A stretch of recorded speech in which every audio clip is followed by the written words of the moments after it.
Bonsoir chère communauté, j'espère que vous allez bien. Donc, dans cette série de vidéos, on va commencer le rappel concernant les échanges extérieurs.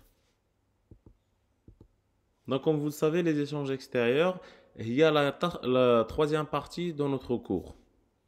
Ou peut-être, كما كلكم كتعرفوا actuellement, c'est que le ministre de l'enseignement en général a décidé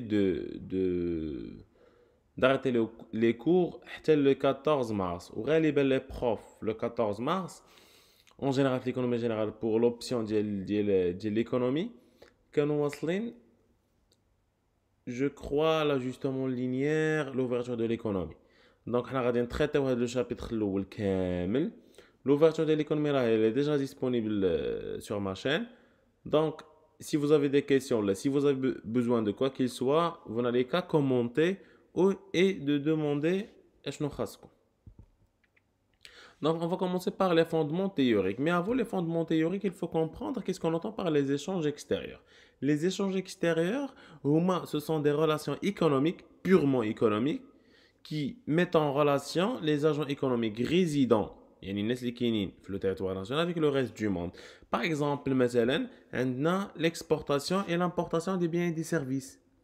Le cas par exemple ديال un Marocain اللي كيشري un produit من على برا ولا un étranger اللي كيجي كيدوز une semaine هنايا c'est une exportation ou importation des services. On a aussi les opérations sur la monnaie, échange de devises. Par exemple, un Marocain les barils mchidouz, مثلا une semaine pour la France.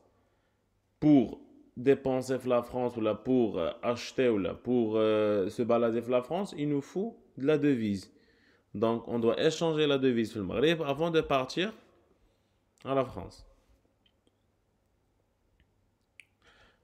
Aussi, on a l'opération financière. Et là, le cas des crédits. Il y a soit qu'on a des crédits, soit qu'on a des crédits.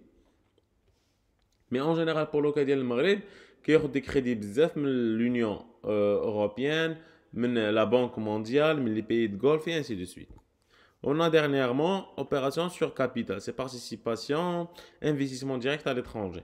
Et là, il y a l'opération sur capital, ou le cas de un investissement à la bras. Ou un investissement étranger qui vient de l'bled. Ça dépend de la situation. Participation, قصدنا بها ملي كنمشي كتشري مثلا واحد الجزء ولا واحد un pourcentage من le capital d'une société. Investissement direct à l'étranger ou les IDIE هما فاش كنمشي كندير ان انفستيسمون كما تنقولوا ا زيرو يعني كدير مثلا كتكريي اون سوسيتي ولا كتكريي ان بيزنس ا زيرو في ان اوتر بي ولا ان اترونجي كي كريي عندك هذاك لو بيزنس في لو بيي ديالك et les deux sont bénéfiques pour le pays. Les pays peuvent adopter deux politiques d'échange extérieur. On a le protectionnisme et on a le libre-échange. Pour qu'on soit clair, le protectionnisme et le libre-échange ne sont pas des régimes contradictoires.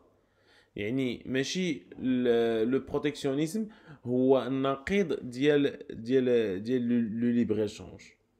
حيت le protectionnisme ça veut pas dire اننا ما نبيعوش على برا, mais on cherche à protéger le marché ديالنا. Et le libre-échange, ça ne veut pas dire que مثلا غنبداو تنبيعوا على برا وتنبداو تنشريو من على برا.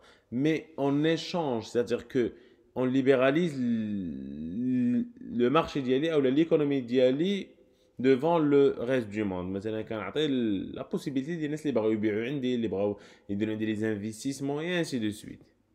La prochaine vidéo, Inch'Allah, on va commencer par le protectionnisme.